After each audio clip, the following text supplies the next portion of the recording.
It's September 6th, 2019. Surveillance cameras capture 48-year-old Brian Smith and his date, Valerie Casler, arriving at a local shop in Anchorage, Alaska. From the outside, everything looks normal.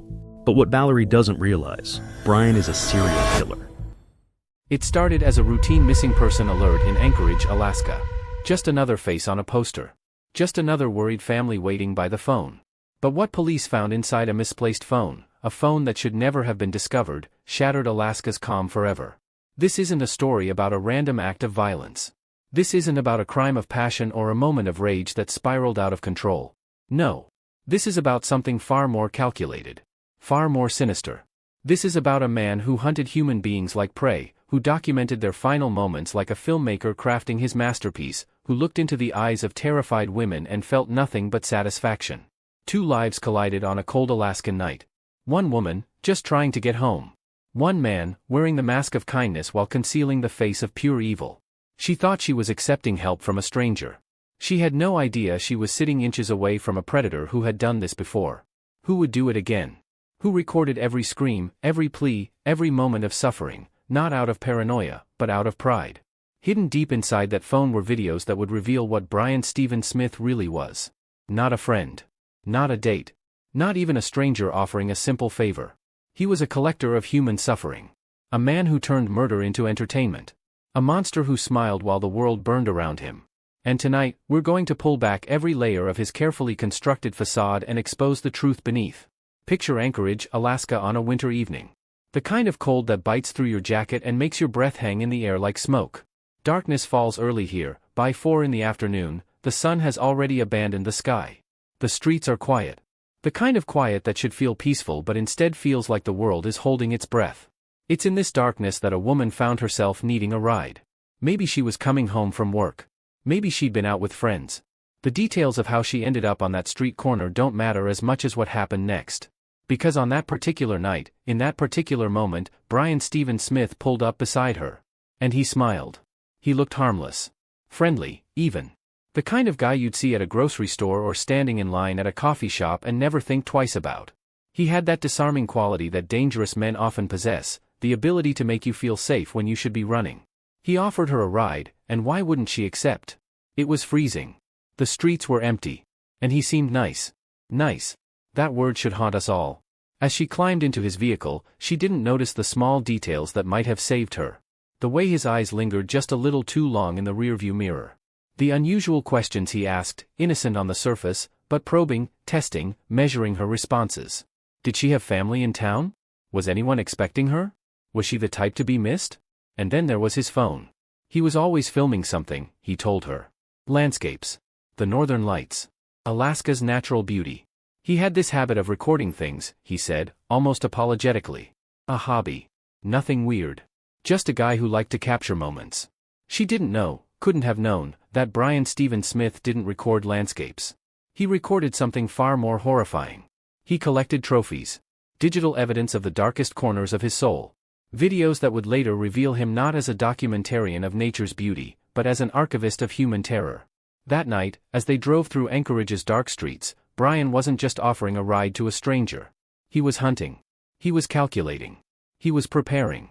And somewhere in his truck, among the fast food wrappers and spare change and ordinary debris of daily life, was a phone containing secrets that would expose him as one of Alaska's most brutal killers. The woman in his passenger seat had no idea she was sitting next to death itself. But here's the thing that makes your blood run cold, she wasn't his first. And if fate hadn't intervened in the most unexpected way possible, she wouldn't have been his last. Now here's where this story takes a turn that seems almost impossible. The kind of twist that if you read it in a crime novel, you'd call it unrealistic. Too convenient. Too perfectly timed. But life and death don't follow the rules of fiction. The woman who'd accepted a ride from Brian Stephen Smith did something that night that millions of people have done. Something simple. Something forgettable. She accidentally swapped phones with him. Think about that for a moment. In the chaos of getting in and out of a vehicle, in the darkness, in the cold, their phones got mixed up. His ended up in her possession. Hers ended up in his. It's the kind of mistake that usually results in a quick text message, a brief meeting to swap them back, maybe an awkward laugh about the mix-up. But this wasn't going to be a simple exchange. Because when this woman looked at the phone she'd accidentally taken, when she started scrolling through it to find contact information to return it, she discovered something that would haunt her for the rest of her life. There was a folder. Hidden, but not hidden well enough. Titled, Project M, Private. Project M. Even the name carries a weight of premeditation. This wasn't accidental footage. This wasn't something captured in a moment of rage or passion. This was organized. Categorized. Named like a work project or a school assignment. Clinical. Cold. Calculated. Her finger hovered over that folder. Some part of her probably knew she shouldn't open it. Some instinct screaming that whatever was inside wasn't meant for her eyes. Wasn't meant for anyone's eyes. But curiosity, or maybe fate, made her tap that folder open. Inside were video files. Dozens of them. Short clips, some only seconds long, others stretching into minutes that must have felt like hours to the people trapped in them. The footage was shaky, handheld, intimate in the most disturbing way possible. You could hear breathing, heavy, excited breathing behind the camera. And sounds. God, the sounds. Fear has a sound, you know.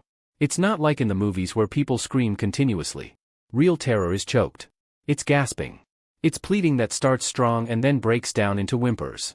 It's the sound of a human being realizing they're going to die and there's nothing they can do to stop it. And over all of it, directing it like some sick parody of a film director, was a male voice. Calm. Measured. Giving instructions. Telling his victims what to do, how to position themselves, where to look. He was choreographing their deaths. He was creating content. The woman listening to these videos felt her stomach turn. Her hands started shaking. Because that voice, that calm, directing, satisfied voice, was familiar. It was recent. It was the voice of the man who'd just given her a ride. The man who'd seemed so nice. So harmless. So normal. Brian Stephen Smith. She was holding in her hands a digital confession to murder. Multiple murders. Videos that documented not just death, but torture. Humiliation. The complete destruction of human dignity captured in high definition. These weren't surveillance videos or security footage or accidental recordings. These were souvenirs. These were his greatest hits. His portfolio of horror. And the most chilling part? In some of the videos, you could see his hands. His clothes. Reflections in mirrors and windows. Glimpses of his face when the camera swung around. He wasn't hiding from the camera, he was performing for it. He wanted to be in the frame. He wanted to be part of the art. In those files, she saw what no one was meant to see. A digital confession to multiple murders. A window into the mind of a man who didn't just kill, he celebrated it. He preserved it. He returned to it again and again, probably watching his own work with the same pride a painter might feel looking at a finished canvas. She had stumbled into the personal collection of a serial killer. And somewhere out there in the Alaskan night, Brian Stephen Smith had just realized he'd lost his phone.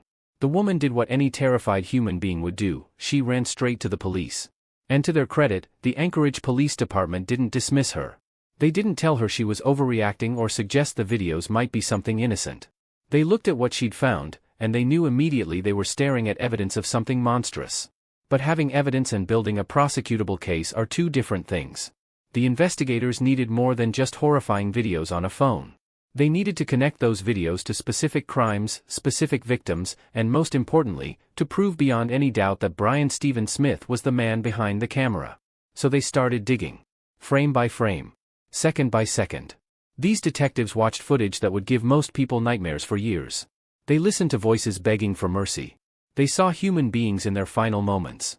And they did it with the cold, analytical eye of professionals because that's what justice requires. In the background of several videos, they caught a break. A hotel room. Not generic enough to be anywhere, but distinctive. Specific wallpaper. A particular layout. The kind of details that forensic investigators dream about.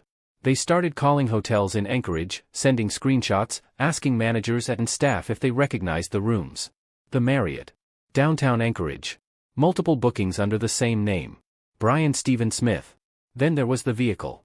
In several of the outdoor videos, you could see the interior of a truck. Again, not generic. Specific model. Specific year. Distinctive features. They pulled traffic camera footage from around the dates stamped in the video file's metadata. And there it was, a pickup truck matching the exact description, caught on camera near the Marriott during the same time frame as the hotel bookings. The license plate led them straight to Brian Stephen Smith. But they still needed a victim. A body. Because as horrifying as the videos were, defense attorneys are clever. They would argue the videos were staged. Consented to. Part of some extreme roleplay that went too far. The prosecution needed physical evidence that these weren't just videos, they were murder documentaries. The Seward Highway. A stretch of road running along the coast south of Anchorage, known for its breathtaking views and treacherous conditions. It's also, unfortunately, a place where bodies occasionally turn up. Hikers who wandered off trail. Accident victims who went over the side. And sometimes, victims of foul play dumped by people who thought the wilderness would keep their secrets. A woman's body had been discovered there months earlier. Initially treated as a possible suicide or accident. But now, with these videos in hand, investigators took another look. The location matched footage from Brian's phone. The timeline matched his hotel bookings. And when they ran DNA comparisons, they got their confirmation. Kathleen Henry. A 30-year-old native Alaskan woman. Someone's daughter. Someone's friend. Reduced to a file name in Brian Stephen Smith's collection. Every piece of evidence was closing in on one name. Every thread led back to the same person. The hotel records. The vehicle registration. The GPS metadata embedded in the video files. The DNA evidence. All of it pointed to Brian Stephen Smith. And yet, when police finally located Brian, when they tracked down his current whereabouts to bring him in for questioning, they found something that perfectly encapsulated his arrogance, his confidence that he'd never be caught. He was thousands of miles away. On vacation. Smiling in photos with family. Living his life like he hadn't left a trail of bodies behind him. Like those videos on his phone were nothing more than vacation footage he'd someday show his grandkids. He thought he was untouchable. He thought his victims were invisible. Forgotten. Women's society wouldn't miss or wouldn't search for with the same urgency they'd search for others. He was wrong. There's something almost ritualistic about the police interrogation room. It's designed to strip away pretense. 4 walls. A table. Uncomfortable chairs. Cameras recording every word, every gesture, every micro-expression. It's a place where lies go to die. When Brian Stephen Smith was finally brought in for questioning, he walked into that room like a man without a care in the world. Calm. Collected. Almost friendly. He sat down, accepted the offered water, and looked at the detectives across from him with the expression of someone who's happy to help clear up a simple misunderstanding. This is what monsters look like in the modern age. Not wild-eyed maniacs foaming at the mouth. Not the obvious predators you'd cross the street to avoid. They look normal. They look like your neighbor. Your coworker. The guy who holds the door open at the coffee shop. The detectives started slow. They always do. Building rapport. Asking about his day. Where he'd been. What he'd been doing. Making small talk that seems irrelevant but is actually laying groundwork. They're watching him. Studying him. Learning how he behaves when he's comfortable, when he thinks he's in control. Then they shift. Gentle at first. They ask about his phone. Has he lost one recently? Has anyone returned a phone to him? Does he record videos on his phone? Brian answers easily. Yes, he records things sometimes. Landscapes mostly. The northern lights. Alaska's beautiful, you know. Lots to capture. Nothing weird about that. The detectives nod. Understanding. Sympathetic. They ask about his truck. Nice vehicle. Does he let other people drive it? Has it ever been stolen or borrowed without permission? No, Brian says. Just him. He's particular about his truck. They ask about the Marriott Hotel. Has he stayed there? Yes, he acknowledges. Few times. Convenient location. The noose is tightening, but Brian doesn't feel it yet. He's still comfortable. Still in control. Still confident that whatever they think they have on him, he can explain it away. Then the detectives slide a folder across the table. Inside are photographs. Not from the videos, those will come later. These are simpler. More direct. A photo of a truck. His truck, caught on traffic cameras near the Marriott. Is this your vehicle, Brian? He looks at the photo. Nods. Sure. That's his truck. Another photo. The hotel room. Same wallpaper from the videos, but he doesn't know they have the videos yet. Do you recognize this room? He studies it. Shrugs. Maybe? Hotels all look similar. The detectives exchange a glance. It's subtle, but it's there. They're about to drop the hammer. Brian, we need to talk to you about some videos found on a phone. A phone registered in your name. A phone with videos showing the interior of this hotel room. Videos showing the interior of your truck. Videos showing things that we need you to explain to us. And there it is. The first crack in his facade. It's subtle, a slight tightening around his eyes, a shift in his posture. He's no longer leaning back casually. He's sitting straighter. More alert. I don't know what you're talking about, he says, but his voice has lost some of its easy confidence. The detectives don't rush. They take their time. They explain what they found. Not in detail yet, they're watching his reactions, gauging what he knows they know. They mention the SD card. The folder titled Project M.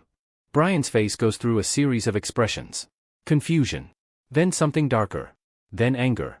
Not the righteous anger of an innocent man falsely accused. The cornered anger of a predator who's been trapped. I record landscapes, he insists. Not people. You've got the wrong guy. I don't know whose phone that was, but it wasn't mine. Then why? One detective asks quietly, leaning forward, are you in the frame? Silence. Heavy. Suffocating. Brian's mouth opens. Closes. Opens again. No sound comes out. They show him screenshots. Carefully selected. His hands, visible in the frame. His shoes, distinctive, unique. The same shoes he wore to the hotel, captured on security footage. The same shoes he's wearing right now, in this interrogation room. These are your hands, Brian. This is your truck. This is the hotel room you booked. These are your shoes. You're telling us this isn't you. Brian's demeanor is shifting. The friendly facade is crumbling. He's sweating now. His hands, those same hands visible in the videos, are trembling slightly. You know what's on that SD card, Brian? No, he says, but it's weak. Unconvincing. Then let us help you understand. Because what we found on that card isn't landscapes. It isn't northern lights. It's people, Brian. Women. Terrified women. And you're not just in the background. You're directing them. Talking to them. Touching them. Hurting them. The temperature in the room has dropped. Or maybe it just feels that way. The detectives are no longer playing friendly. They're done with the soft approach. Kathleen Henry, one of them says, placing a photo on the table. Not from the videos. A normal photo. Kathleen smiling. Alive. Human. Do you know this woman? Brian looks at the photo. Something passes across his face. Recognition? Guilt? It's hard to say. We found her body, Brian. Off Seward Highway. Right where your videos showed. Same location. Same position. Her DNA matches evidence we found in your truck. The walls are closing in. Brian knows it. You can see it in the way he's shrinking into himself, the way his eyes are darting around the room like he's looking for an escape that doesn't exist. Tell us what happened, the detective says, and there's something almost gentle in his voice now. Not kind, never that, but offering an opening. A chance to speak. And Brian, backed into a corner with nowhere left to run, starts to talk. What comes next is difficult to describe because it's difficult to comprehend. The human mind isn't wired to understand how someone can do the things Brian Stephen Smith did and then speak about them with the detachment of someone discussing their grocery shopping. At first, he denies everything. It's a natural defense mechanism. Deny, deny, deny. But the evidence is overwhelming. The detectives aren't bluffing. They have everything. The videos. The DNA. The hotel records. The GPS data. The timeline. Everything. So Brian's story starts to shift. It's subtle at first. Instead of, that's not me, it becomes, I don't remember. Instead of, I never met her, it becomes, maybe I met her, but I didn't do anything. The detectives press harder. They play audio clips from the videos. His voice. Unmistakably his voice. Not muffled or distorted or questionable. Clear as day. Giving instructions. Directing the scene like a filmmaker on a set. Do you recognize that voice, Brian? He can't deny it anymore. He nods. Yes. That's him. Then you remember being there? Silence. They play more. Not the whole videos, they don't need to traumatize everyone in the room. But enough. Enough to show the level of control he had. The premeditation. The enjoyment. And then Brian does something that would be fascinating if it weren't so horrifying. He starts referring to himself in the third person. He talks about Bradley. Bradley did this, he says. Not me. I'm Brian. Bradley is different. The detectives exchange glances. This is a classic tactic. The dissociative defense. Multiple personalities. The evil twin excuse. It's been tried before. It rarely works. But Brian, or Bradley, as he's now claiming, is committed to the narrative. Tell us about Bradley, one detective says, playing along. And Brian talks. He describes Bradley as his other side. The part of him that does things Brian wouldn't do. The part that's angry. Violent. Sexual. Dominant. He talks about Bradley like he's a separate person entirely, like he's describing a stranger he occasionally shares a body with. But the detectives aren't buying it. Because here's the thing about these videos, there's no dissociation in them. No confusion. No fugue state. The man behind the camera is present. Aware. Enjoying himself. They press harder. They play more audio. They point out moments where he's laughing, where he's making jokes, where he's clearly, obviously, undeniably in control of himself and the situation. Brian's Bradley defense starts to crumble. "It's my hand," he finally admits, looking at a still frame from one of the videos. "I can see it now. That's my hand. But I don't remember doing it." "You don't remember? Or you don't want to remember?" The distinction matters. Legally, morally, ethically. And Brian knows it. The detectives bring up Kathleen Henry again. They walk him through the timeline. The hotel booking. The video timestamps. The body's discovery. The DNA evidence. They build a wall of facts that he can't climb over or squeeze through. "Tell us what happened to Kathleen." And finally, the dam breaks. Not all at once. Not in a flood of tears and remorse. But slowly. Reluctantly. Like pulling teeth. Brian starts to talk about that night. He picked her up, he says. She needed a ride. She was vulnerable. Alone. The perfect victim, though he doesn't use those words. He brought her to the hotel. He'd done this before, he admits. Many times. The hotel staff never questioned him. Why would they? He paid in cash. He was quiet. He cleaned up after himself. What happened in that room is something the detectives already know from the videos. But hearing him describe it in his own words adds a layer of horror that video can't fully capture. Because in the videos, you see and hear the victim's perspective. Their terror. Their pain. Their final moments. But hearing Brian describe it, you get his perspective. And it's cold. Clinical. Detached. He talks about positions and angles like a photographer discussing a shoot. He talks about sounds and reactions like a director discussing a performance. There's no remorse in his voice. No horror at what he's done. If anything, there's pride. He's proud of his work. He's proud of his collection. He kept these videos not as evidence of crimes he wanted to forget, but as trophies he wanted to remember. The detectives ask about other victims. Because if he did this to Kathleen, if he was this comfortable with murder, if he had a folder called Project M with multiple videos, there have to be others. And Brian, because he's already confessed, because he knows there's no walking this back, starts to talk about them. Not all of them. Not in detail. But enough. There was a shooting, he says. Years earlier. A woman who wouldn't cooperate. Who fought back. Who threatened to scream. He shot her. Not in the heat of the moment. Not in self-defense. But because she was ruining his video. She was ruining his art. He disposed of her body. Cleaned up the scene. Went home. Went to work the next day like nothing had happened. Because to him, nothing had. She was just content. Just another file in his collection. The atmosphere in the interrogation room has shifted from confrontation to confession. Brian is no longer trying to protect himself. He's not worried about consequences anymore. He's past that. Now he's just talking. Sharing. Like he's finally found an audience for his work. And that might be the most disturbing part of all. Not the violence. Not the murder. Not the documentation of suffering. But the fact that he's treating this confession like a masterclass. Like he's teaching them something. Like they should be taking notes. The detectives let him talk. They need every detail. Every admission. Every piece that will help them build an airtight case. Because they know, they've known from the moment they saw those videos, that Brian Stephen Smith can never be allowed to walk free again. After the confession, the real investigative work begins. Because Brian's admission, as detailed as it was, is just one piece of the puzzle. The prosecution needs corroboration. They need physical evidence. They need to connect every claim he made to verifiable facts. Detectives return to Brian's truck with a forensic team. They tear it apart. Every inch of carpet. Every crack in the seats. Every surface that might hold trace evidence. And they find it. DNA that doesn't belong to Brian. Hair fibers. Blood traces that had been cleaned but not well enough to fool luminol. Microscopic evidence of violence that Brian thought he'd erased. They recover his GoPro. Multiple cameras, actually. Professional equipment. Not the kind of thing a casual hobbyist uses to film landscapes. This is serious gear. The kind filmmakers use. The kind that suggests intention. Planning. A serious commitment to his craft. The video files recovered from these cameras are extensive. More than what was on the phone. Much more. Hundreds of hours of footage. Not all of it violent. Some of it is him stalking women. Following them. Watching them. Learning their routines. This is research footage. This is him selecting his victims. Other videos show him in his truck, talking to the camera. These are the most disturbing of all because they reveal his mindset. In these videos, he's not performing violence. He's performing normalcy. He's discussing his day. His thoughts.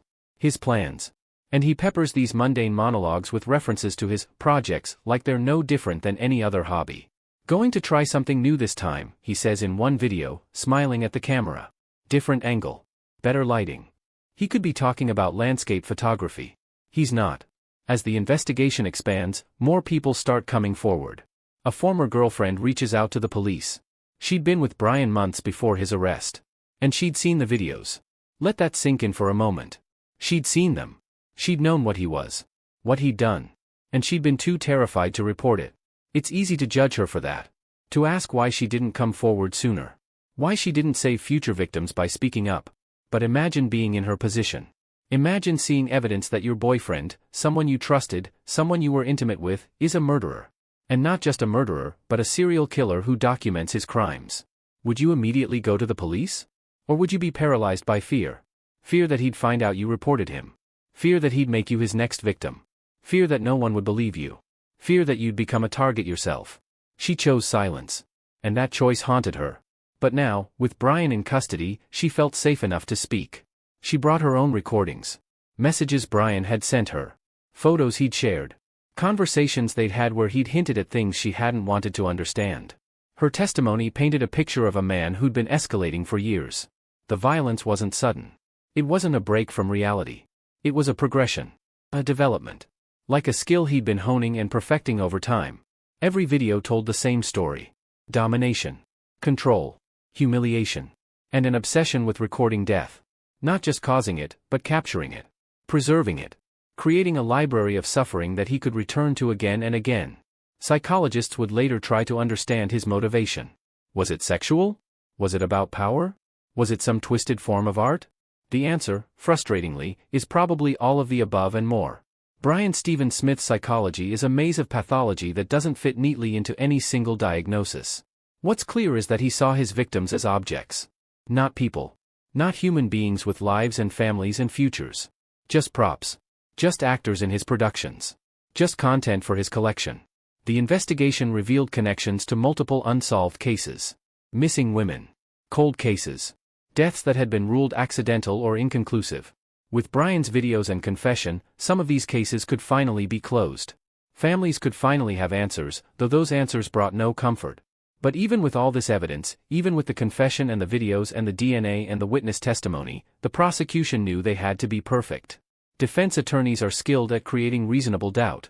They would argue coercion. They would question the chain of evidence. They would try to get the videos excluded. They would paint Brian as mentally ill, as someone who couldn't help himself, as someone who deserved treatment rather than punishment. The prosecution couldn't let that happen. Because if Brian Stephen Smith wasn't held accountable for these crimes, if he somehow walked free or got a light sentence, he would kill again. That wasn't speculation. That was certainty. He'd told the detectives as much, in so many words. This wasn't something he wanted to stop. This was who he was. The trial of Brian Stephen Smith was, by all accounts, a circus of horror. The courtroom was packed every day. Media from across the country descended on Anchorage. Victim advocates. Family members. Curious onlookers who wanted to see the monster in person. Brian sat at the defense table looking nothing like the man in his videos. Gone was the confident smile. The predatory gleam. The satisfaction. He'd been dressed in a suit by his lawyers. Clean-cut. Groomed. Made to look as harmless and sympathetic as possible. It's a common defense strategy, make the jury forget the evidence by making the defendant look incapable of the crimes. But the evidence was impossible to forget. The prosecution built their case methodically. They started with the phone. The accidental discovery. The woman who'd stumbled onto his secret collection. They established chain of custody. They proved the phone belonged to Brian. They showed the videos, edited, carefully selected clips that conveyed the horror without being gratuitously graphic. The jury didn't need to see everything. Just enough to understand what Brian was. Then came the forensic evidence. The DNA from the truck. The GPS data placing him at the crime scenes. The hotel records. The credit card statements. The timeline that lined up perfectly with the video timestamps. Every piece of evidence reinforced every other piece. There were no gaps. No inconsistencies. No room for doubt. The medical examiner testified about Kathleen Henry's body. The cause of death. The injuries she'd sustained before death. The evidence of struggle. The horror of her final moments. It was clinical testimony, delivered in the detached language of science, but the impact on the jury was visible. Several jurors looked away. One appeared to be crying quietly. The former girlfriend testified. She described her relationship with Brian. The red flags she'd ignored. The videos she'd seen. The fear that had kept her silent. Her voice shook throughout her testimony, but she didn't break down. She was determined to be heard. To make up for her silence by speaking now when it mattered most. Detectives walked the jury through the interrogation. They played audio excerpts, Brian's voice, calm and matter-of-fact, describing what he'd done. His admission. His confession. His pride. The defense tried. They really did. They brought in psychologists who testified about dissociative identity disorder. About trauma. About mental illness. They argued that Brian wasn't fully in control of his actions. That he deserved treatment, not punishment. That he was, in his own way, a victim. But the prosecution dismantled every argument. They brought their own psychologists who testified that Brian showed no signs of true dissociation. That his Bradley persona was a convenience. A story he told himself to justify his actions. That he was fully aware of what he was doing, fully in control, and fully responsible. The videos were the prosecution's strongest weapon. Because you can't watch those videos, even the edited versions shown in court, and believe the man behind the camera doesn't know exactly what he's doing. You can hear the satisfaction in his voice. The control. The enjoyment. Closing arguments lasted hours. The prosecution painted a picture of a predator who hunted vulnerable women, who tortured them, who murdered them, and who kept video evidence because he was proud of his work. They reminded the jury of Kathleen Henry. Of the other victims. Of the women who would still be alive if Brian had been stopped sooner. The defense made their final plea for mercy. For understanding. For treatment over punishment. They reminded the jury that mental illness is real. That people can do terrible things without being evil. That Brian deserved compassion. The jury deliberated for 2 hours. 2 hours. After weeks of testimony. After hundreds of pieces of evidence. After video footage that would haunt them for the rest of their lives. They deliberated for 2 hours. And then they spoke. Guilty. On all counts. First-degree murder. Sexual assault. Kidnapping. Evidence tampering. Every charge the prosecution had brought, the jury affirmed. Guilty. Guilty. Guilty. Brian showed no emotion when the verdict was read. He sat perfectly still, staring straight ahead, as his lawyers sagged beside him. As family members of the victims wept. As the courtroom erupted in a mix of relief and anguish. At sentencing, the judge didn't hold back. He described Brian's crimes in detail. He spoke about the victims, about their humanity, about everything that was stolen from them.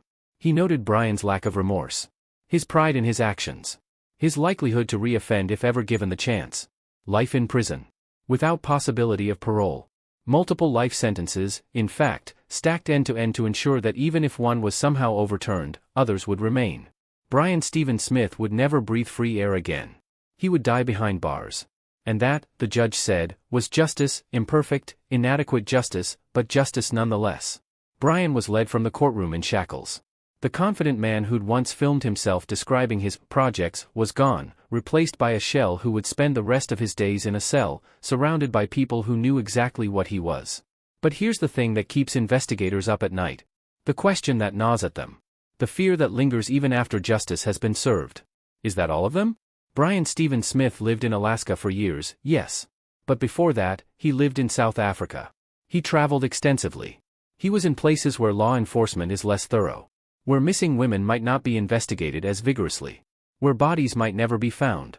The videos recovered from his devices date back years. But are they complete? Or are there gaps? Times and places where he was active but didn't record, or recorded on devices that